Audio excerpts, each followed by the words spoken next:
ఇప్పుడే జీ5 app download చేయండి. చూడండి మీ ఫేవరెట్ టీవీ షోస్ ఎప్పుడైనా ఎక్కడైనా. రా సీత, దీపం వెలిగించు.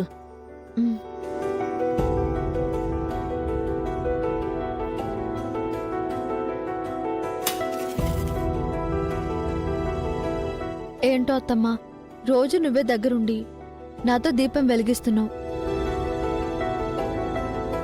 అయినా ప్రీతి ఉషలతో గుడికి వెళ్తున్నాను కదా, మళ్ళీ ఇప్పుడు ఇంట్లో దీపం పెట్టడం అవసరమా అత్తమ్మా? గుడికి వెళ్లడం మీ ఆడపడుచుల మొక్కు. నీతో ఇలా ఇంట్లో దీపం పెట్టించడం నా మొక్కు. ఈ మొక్కు ఎందుకు మొక్కావో చెప్పమంటే చెప్పట్లేదత్తమ్మా. నీ మంచి కోసమే సీత. రేపే పౌర్ణమి, నేను చెప్పింది గుర్తుంది కదా? గుర్తుందత్తమ్మా. రేపు నేను మామ ఉపవాసం ఉండి రాత్రికి గుళ్ళో నిద్ర చేయాలి. ఆ తర్వాత అయినా నువ్వు మనశ్శాంతిగా కంగారు పడకుండా ఉంటావా? నువ్వు రామ్ ఎప్పటికీ కలిసుండాలి. అప్పుడే నాకు మనశ్శాంతి. అంటే రేపు మేం గుళ్ళో నిద్ర చేయకపోతే కలిసి ఉండమా అత్తమ్మా? విడిపోతామా?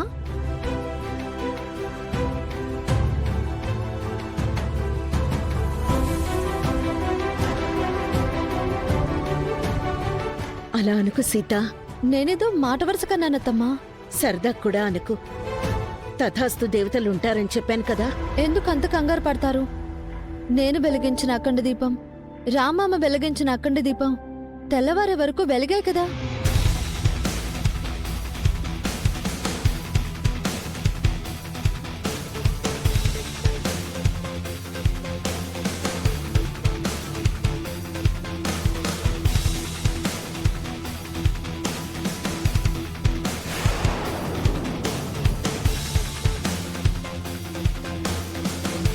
నేను వెలిగించిన దీపం ఆరిపోయినట్టు కంగారు పడుతున్నారు.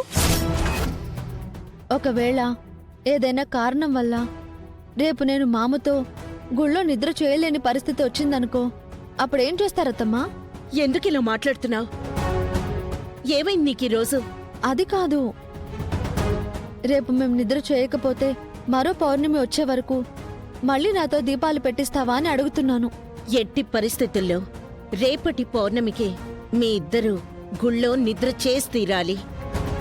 సరే సరే, సీరియస్ అవ్వకత్తమ్మా. రేపే నిద్ర చేస్తాము.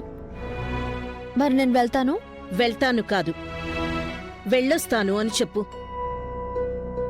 అలాగే, వెళ్ళొస్తాను.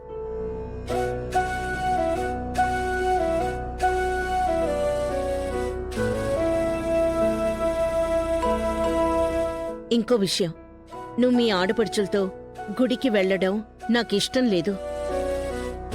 నేను వద్దు అని చెప్తున్నా వెళ్తున్నావు. తిరిగి వచ్చే వరకు వాళ్లతో కాస్త జాగ్రత్తగా ఉండు.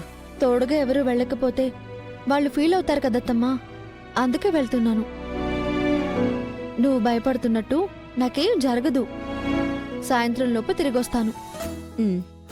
నేను కూడా నీకో విషయం చెప్పాలి. సాయంత్రం నేను మామ బయటికి వెళ్తున్నాం షికారుకి. అలాగే, పద. జీ5 యాప్ డౌన్లోడ్ చేసి అన్ని ఎపిసోడ్స్ పూర్తి ఉచితంగా చూడండి.